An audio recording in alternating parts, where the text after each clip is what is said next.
The United Kingdom is well known for its tales of the paranormal. Ghosts are seen, heard, sensed and felt across the nation. From the south coast of England to the beautiful Scottish countryside, from the streets of northeast England to the enchanting shores of Northern Ireland, our journey will uncover some of the intriguing ghost stories from this very haunted land.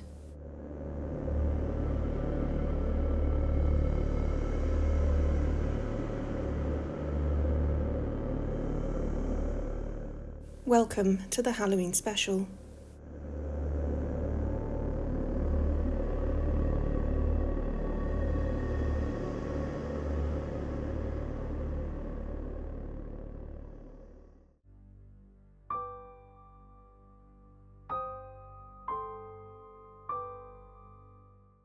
Lamb House is a Grade 2 listed building located in Rye in East Sussex.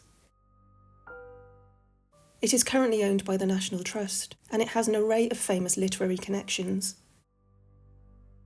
It is also home to several ghosts. Lamb House was built in 1723 by James Lamb, a wealthy wine merchant and politician who went on to become the mayor and a judge. In 1726, King George I paid an unexpected visit to Lamb House after his ship was driven ashore on the nearby Camber Sands in a storm. James Lamb gave up his bed to accommodate the king, even though his wife Martha was heavily pregnant at the time. Perhaps due to the excitement of the royal guest, Martha gave birth that night and named the little boy George. The king became the baby's godfather. Writer Henry James, who was fascinated by the supernatural, lived at Lamb House between 1897 and 1914. James moved to Rye from London to seek refuge after the failure of his play Guy Domville in 1895. James had many friends in Rye, and when he'd visited previously, he'd been enchanted by the house. When the opportunity arose to lease the house, James was elated and took out a 21-year lease. 2 years later, he bought the property outright. He wrote several major works whilst living at the house, including The Wings of the Dove, The Ambassadors, and The Golden Bowl, writing in the Green Room and Garden Room, which sadly was destroyed in World War II during a bombing campaign. Lamb House appeared as Mr. Langdon's house in the novel The Awkward Age in 1898, the first novel written by James in the house. The property quickly became a venue for other writers to visit, including Virginia Woolf, Rudyard Kipling, H.G. Wells, Ford Madox Ford, and painter John Singer Sargent, who painted this portrait of James in 1913. Rye is an ancient town and is well known for its ghosts, with the reputedly haunted 14th century Mermaid Inn located just around the corner from Lamb House.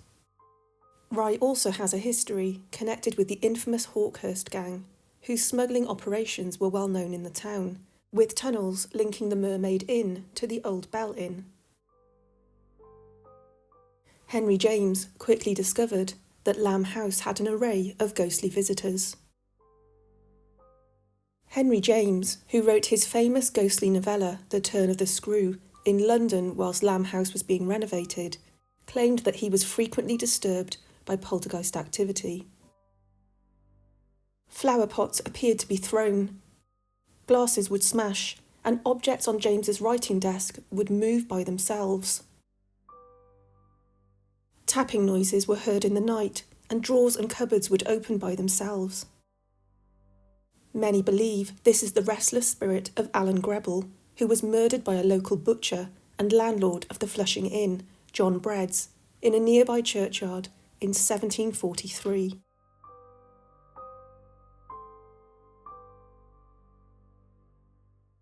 Alan Grebel was the brother-in-law of James Lamb, and as he walked over to Lamb House one evening, he was stabbed to death. It is thought that the real target was James Lamb, who had recently fined Breads for fraudulently selling short measures of meat. He was tried and convicted, with James Lamb as the judge. He was sentenced to hang, and his gibbeted corpse remained on view for all to see. The gibbet and Bread's skull are kept at the town hall to this day. Henry James also claimed that when he struggled with writer's block, the ghost of an old lady, dressed in a black mantilla, would visit him. She would be a reassuring figure to James, who said she helped him with his writing. She would appear as a solid figure in the green room, and he didn't feel scared in her presence, quite the opposite, inspired and reassured. After Henry James passed away, the property was sold to another writer, E.F. Benson, who also experienced poltergeist activity in the house. One hot summer's day, Benson and the local vicar were sitting in the garden of Lamb House when they both witnessed an apparition in front of them. This was recounted by Benson in his autobiography, written in 1940. He wrote that he saw the figure of a man walk past this open doorway.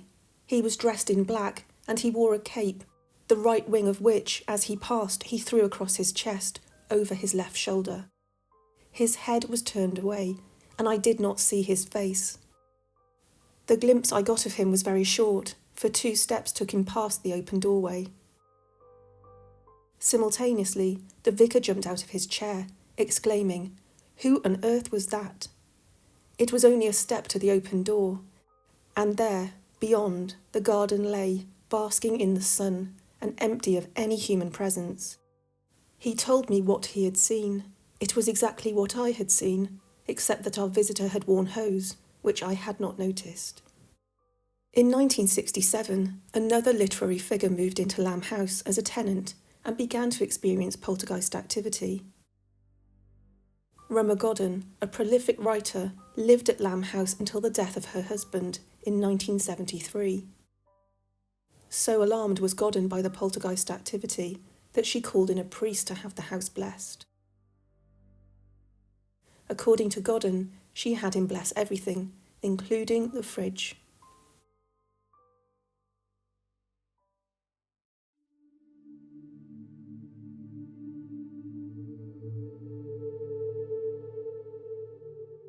Built in 1650 on the site of a medieval castle, Leith Hall was the home of the Leith family for nearly 3 centuries. Surrounded by 286 acres of beautiful countryside and owned by the National Trust for Scotland, this squat grey building, with its beautiful towers and chimneys, has a dark and bloody history. It's a crowded house, crowded with ghosts, and paranormal activity is witnessed here on a regular basis. During the First World War, Leith Hall, like many large buildings, became a temporary hospital. It housed over 500 patients from Scottish regiments who returned injured and wounded from fighting in Belgium. The ghost of a young man dressed in a military uniform has been seen in the grounds of Leith Hall. When Charles Edward Norman died in May 1939, he left his estate to his only surviving son, Charles, who was just 21.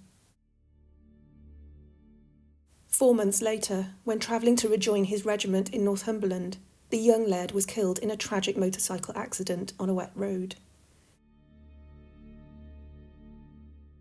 Does the ghostly apparition of Charles return to his home after his life was so tragically cut short?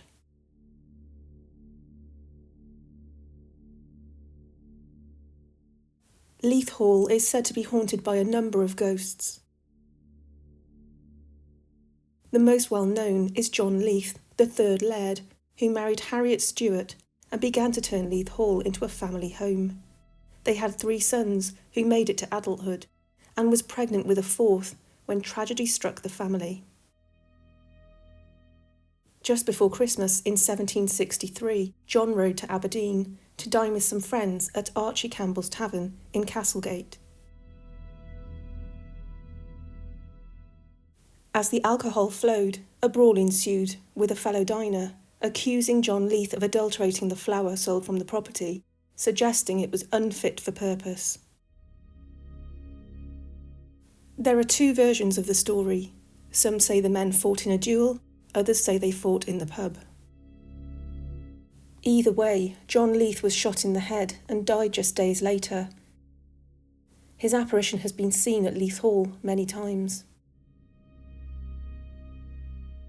On July the 16th, 1968, American writer Elizabeth Bird, who'd lived at the house for 5 years, saw the apparition of John Leith in the master bedroom.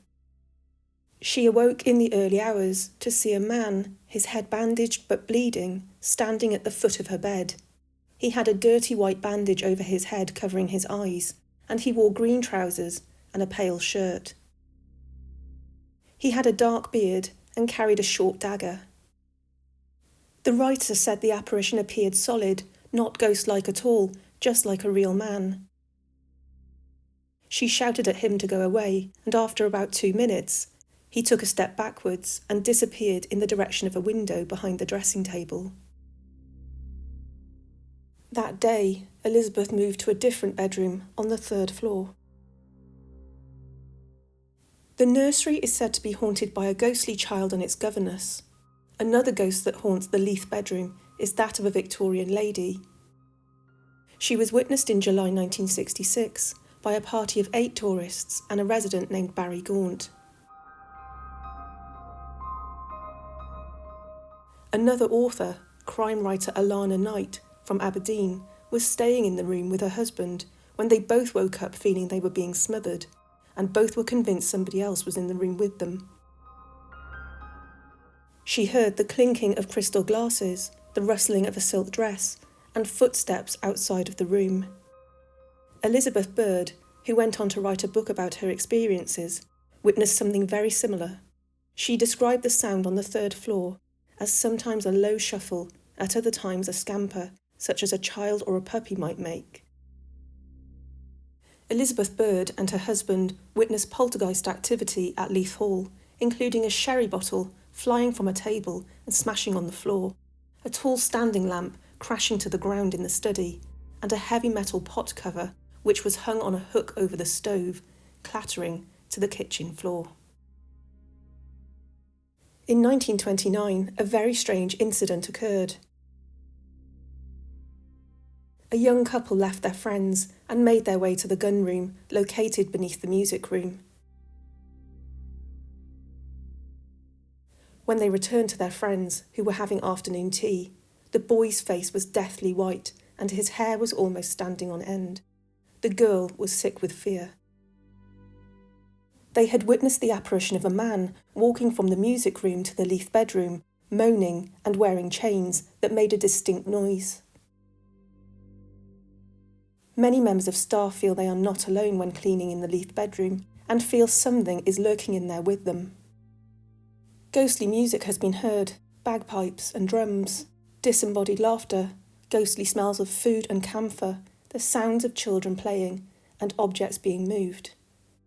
All of these strange events suggest Leith Hall might be one of Scotland's most haunted buildings.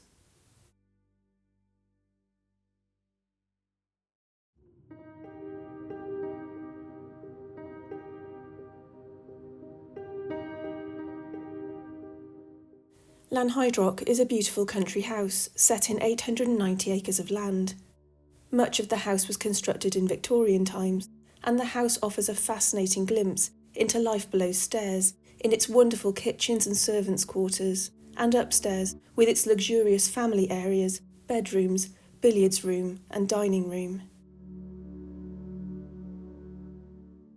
Some sections of the house date back to the 1620s, when the property was acquired by Richard Robarts, a wealthy merchant from Truro, who inherited a fortune from his father John. This Grade 1 listed building is surrounded by beautiful gardens, and its numerous rooms are full of unique furniture and decor of a fine Victorian house. A devastating fire that began in the kitchen roof occurred here in 1881 that left only the north wing, entrance porch and gatehouse standing. but that wasn't enough to deter its resident ghosts. An elderly lady, dressed in grey or black, is often seen in the gallery and the area leading towards the drawing room. This great room runs the length of the north wing and is the oldest part of the present building, with its beautiful oak panelling and granite chimney pieces. This part of the house escaped the terrible fire of 1881. She slowly walks along the gallery and sometimes sits on the gilded beechwood armchairs in the drawing room. Staff and visitors think she is a real person, an elderly lady suffering with fatigue, but when she is approached, she slowly fades away. Nobody is certain of her identity, but one suggestion is that she is Isabella, the second wife of John, the second Baron Robarts. Another female presence is felt in her ladyship's bedroom, a room dominated by an immense four-poster bed, Dresden china, and ornate plasterwork. This was the bedroom of Lady Robarts, who at the age of 68 was rescued from the room by ladder during the dreadful fire in 1881. She was carried through the window, but died just a few days later, never recovering from the shock of the powerful blaze. Sadly, her husband was unable to get over the loss of his beautiful wife, and he died just 1 year later.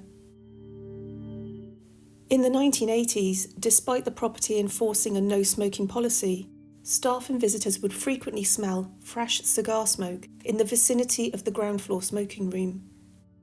This smell was completely inexplicable and was so overpowering, many visitors had to leave. In 2004, a paranormal research group conducted a nighttime vigil in several locations of the house, including the long gallery, the nursery, the servants' quarters, and the prayer room. Their investigations revealed a maidservant who died from falling down the stairs in the 1820s, a toddler who contracted and died from scarlet fever, and a 10-year-old girl named Emily who died due to a heart problem in 1760. Another energy encountered was that of a head butler named Albert Lear, who died of natural causes in 1890, and a small boy named Robert, who used to play hide-and-seek in the luggage room. The researchers recorded sudden drops in temperature, misbehaving equipment, lights moving around a book of Latin prayers from 1568 in the Long Gallery, and the sudden smell of perfume. Between 1940 and 1945, Joyce Rowe was a domestic servant at Lanhydrock. Her shift would begin at 5 a.m, and much of her day included scrubbing floors and washing clothes. As the war progressed, many of the staff enlisted, and only Joyce and the head housemaid, Eve, were left. Her sleeping quarters were moved to a room at the top of the house.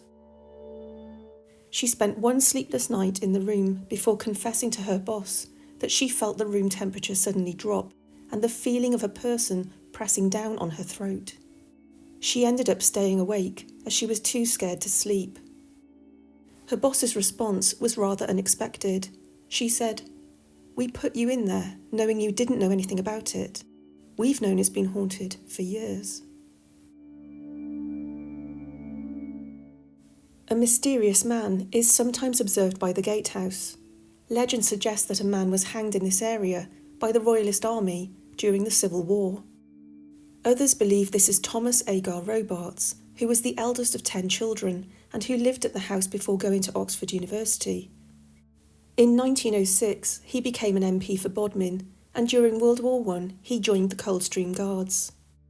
He was wounded in the Battle of Lewes on the 28th of September 1915, and just 2 days later, he was killed by a sniper when rescuing a wounded soldier from no man's land.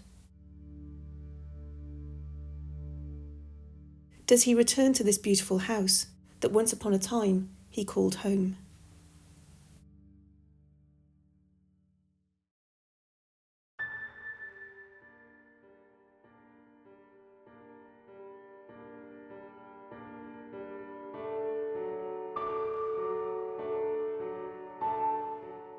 The Sunderland Empire Theatre opened in 1907, originally called the Empire Palace, and is one of the largest venues in the northeast of England. Until the mid-1920s, the Empire was extremely popular, but by the 1930s, touring theatre began to decline. With the advent of television and cinema, the theatre closed in May 1959, but reopened in 1960. It is said to be haunted by at least 3 ghosts. The front of house is said to be haunted by 2 female ghosts, the spirit of Vesta Tilley and another lady named Molly Moselle. Vesta Tilley was an English music hall performer who made a fortune as one of the best-known male impersonators of her era. Her long career lasted from 1869 until 1920, and by 1898 she was England's highest-earning woman. On the 29th of September 1906, Tilley laid the foundation stone of the Sunderland Empire, and she topped the bill on its opening night in July 1907. Her apparition is seen as a grey lady, who is sometimes witnessed in the gallery, an area sometimes referred to as the gods. Some members of staff believe that she enjoys watching the shows, making sure the performance goes the way it is supposed to. People have reported turning around and seeing a grey figure standing behind them. Initially they think it's an usher, but then she slowly vanishes.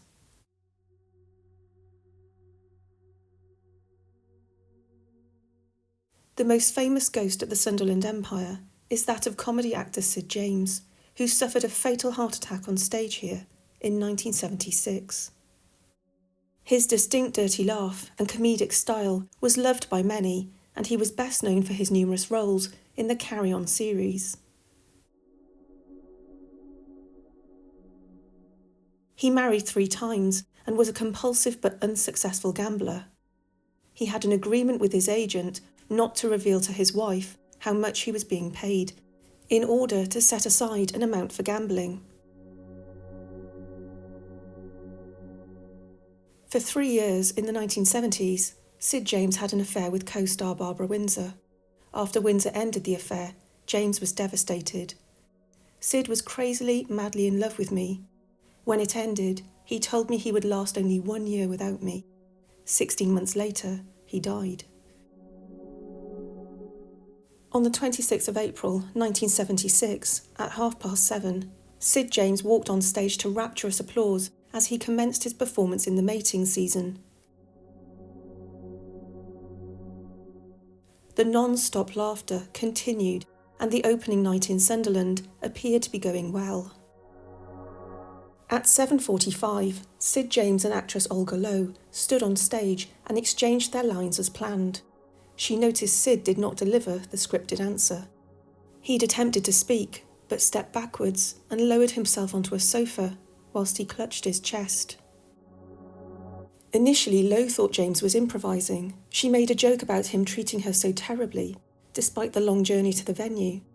The audience continued to laugh. It was only at this point the cast and crew realised something had gone terribly wrong. The curtain was lowered, and Sid slumped onto his side. Mel James, the manager at the time, appeared in front of the curtain and asked, "Is there a doctor in the house?" This line got the biggest laugh of the evening.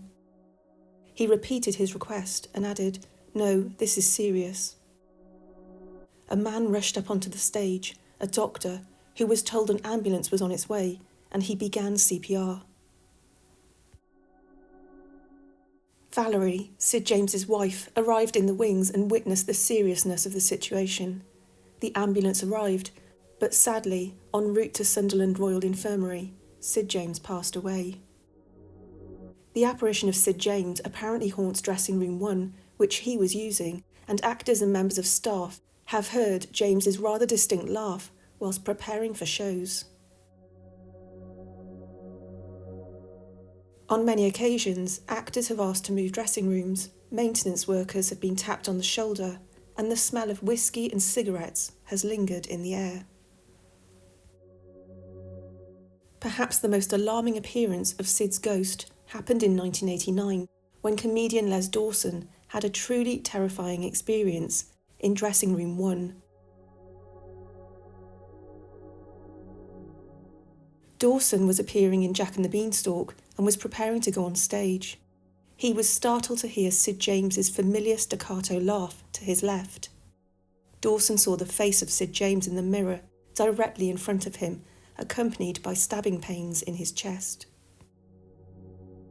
Dawson used the word ghastly to describe Sid James's appearance. He said he wore a shroud of some sort, was deathly pale, and his eyes were black and lifeless. The ghost shouted an obscenity, and Dawson said he nearly died from shock. On stage that night, Dawson appeared to struggle. He was visibly shaking, subdued, and kept looking over his shoulder at the wings. After the performance, he silently packed up his belongings and left. He stated, "Nothing would tempt me to return to that theatre, and certainly not in the dressing room. What I experienced in that room will stay with me for the rest of my life."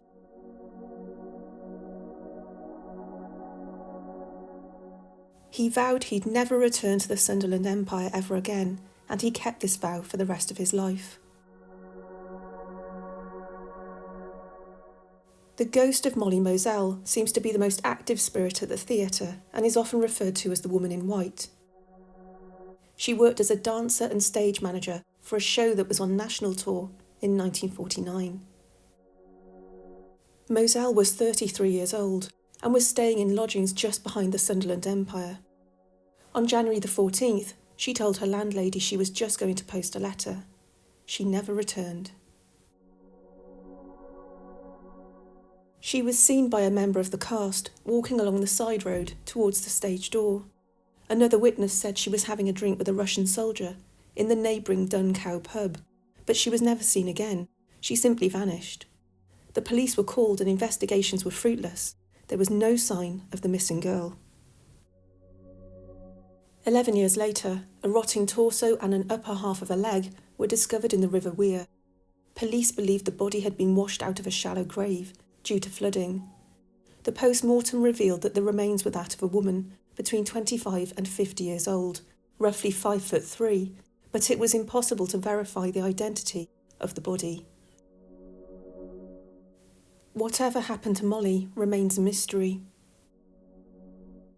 A member of staff working upstairs in the theatre's Circle Bar was cleaning up one night when she heard doors slam shut. Thinking another colleague was about, she looked around to see a lady in white walking off to the very top circle, or the gods, an area of the theatre where some staff refused to work alone. The White Lady was witnessed in 2016 during a performance of Joseph and the Amazing Technicolor Dreamcoat. A young boy from London was visiting Sunderland for the first time with his family. He came out of the dress circle toilets and told his mum that he'd been talking to Molly in there. Alarmed, his mother spoke to a member of staff, who explained that nobody named Molly worked at the theatre.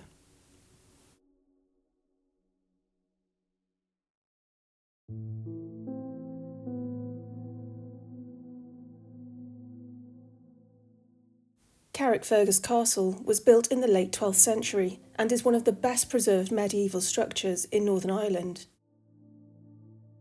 This impressive castle has a brutal and violent past. It was built by John de Courcy, who ruled as a petty king until 1204, when he was ousted by a Norman soldier named Hugh de Lacy. This heavily fortified castle has murder holes, a gatehouse, and a massive portcullis, ideal for keeping intruders out and numerous ghosts in.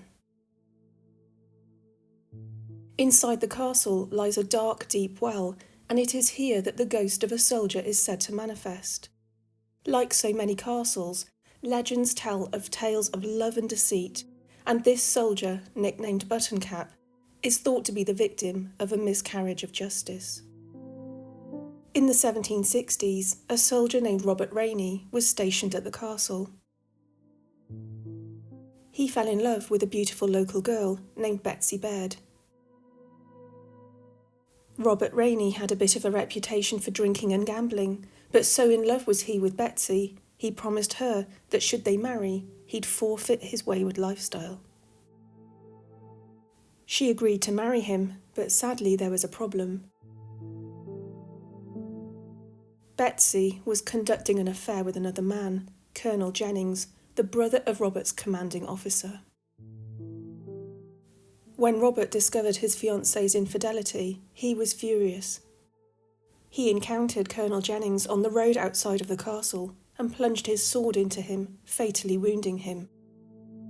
Robert returned to his quarters, cleaned and stowed his sword, washed all the bloodstains away, and retired to bed.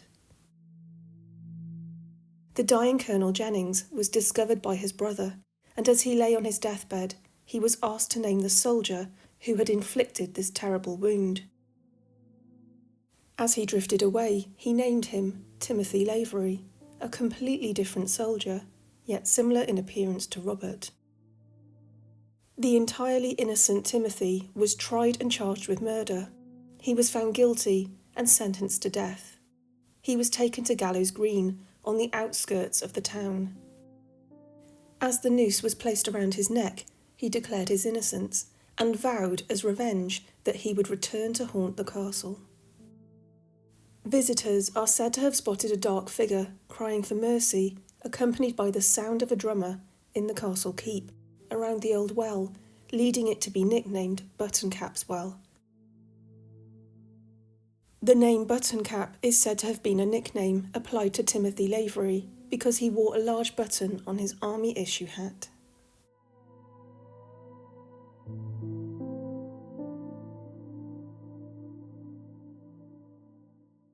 The Dobbins Inn Hotel is located just across from the castle on Carrickfergus High Street and is said to be haunted by a young girl named Maud. This story, whilst it has its links to the soldiers at the castle, dates back to the early 1600s, so is older than the previous Buttoncap story.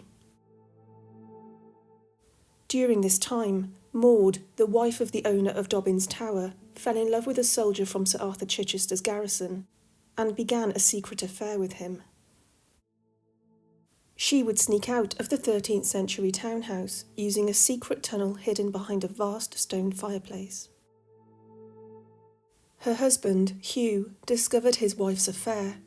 Hugh, unforgiving and jealous, stabbed Maud in cold blood before travelling through the tunnel and beheading the lonely soldier waiting at the other end. Maud is said to haunt the building, which was converted into a hotel in 1946, and she is said to lightly stroke the guests' faces while they sleep.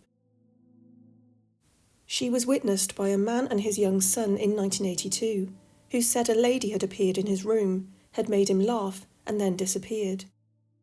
She was wearing old-fashioned clothes. That night, there were no female members of staff working. There are also reports of visitors seeing a ghostly figure move across the reception area and into the fireplace, which retains its original condition today. A waiter in the restaurant reported being struck by a coin before turning and realising that he was in an empty room. The overwhelming scent of carnations appears in the restaurant when there aren't any flowers on display. In 1988, the owners reported lights switching on and off, doors opening by themselves, and a whole tray of glasses dropping off the counter in the bar when nobody was near them. The tunnel connecting Dobbins Inn with the castle has been present in local legend for many years. But there is no evidence that a tunnel exists, apart from the hotel proprietor's claims that the entrance is still located behind the fireplace. Even if a tunnel did originate in the building, it is unlikely that it entered the castle. Strategically, Carrickfergus Castle is built upon basalt rock. This may have been deliberately chosen, as it would be very difficult for enemies to tunnel into.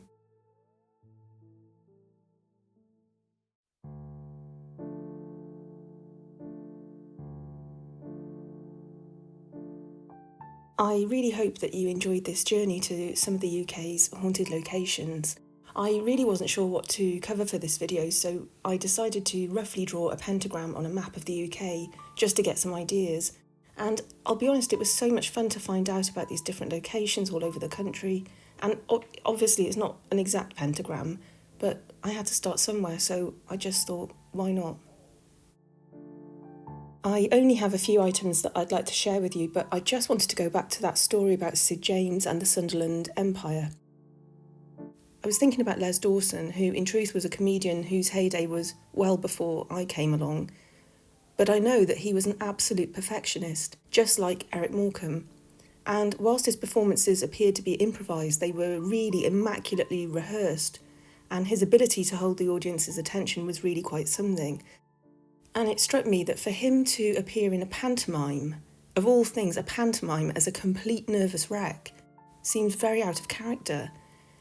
He was playing Dame Ada, so he was dressed up as a woman, and he was the top name for that production. So if he really did indeed cut short those performances and didn't finish the season, that is pretty unlike him.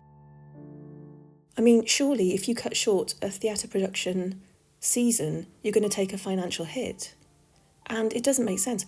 If Les Dawson's account of seeing the ghost of Sid James is to be believed, he must have been absolutely terrified. And I read also that Barbara Windsor refused to play at Sunderland as well. I don't know whether that's because of what happened to Les Dawson. I don't know whether Les Dawson and Sid James got on. Maybe Barbara Windsor just didn't want to be in the vicinity of where somebody close to her passed away. I don't really know. And I think that might be the first time I've covered a famous person haunting another famous person. And then apparently Les Dawson haunts another location in Liverpool. So perhaps I'll have to cover that in another video.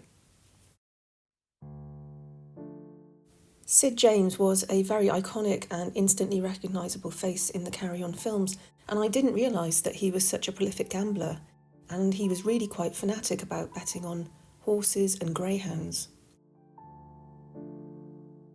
The Carry On films were very much of their time, but my personal favourite Carry On star is Kenneth Williams, who I absolutely adore, and I've got these pictures which are copies of some images from the films.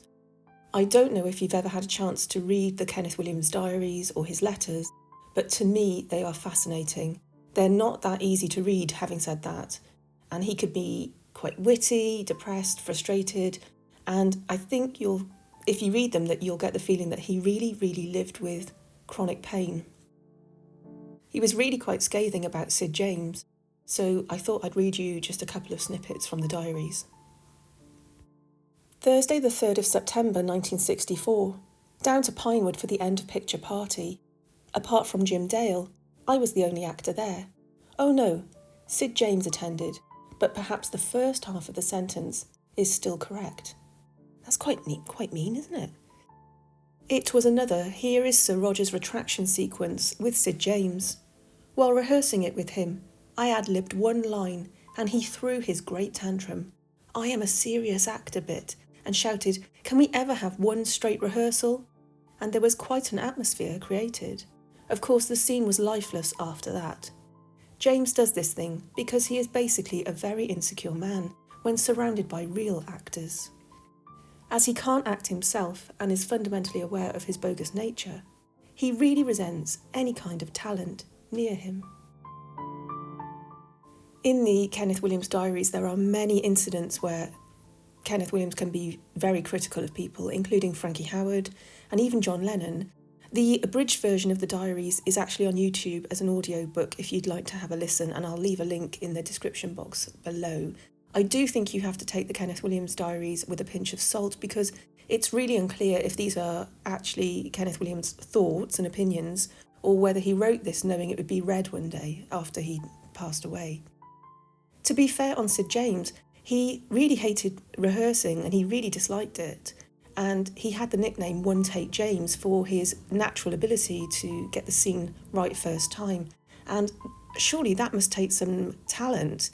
I'm not sure about comedy acting, but, to get it right first time and to nail it like that in the films is pretty impressive, I think. But I suppose to me, the big question is, does Sid James haunt the Sunderland Empire Theatre?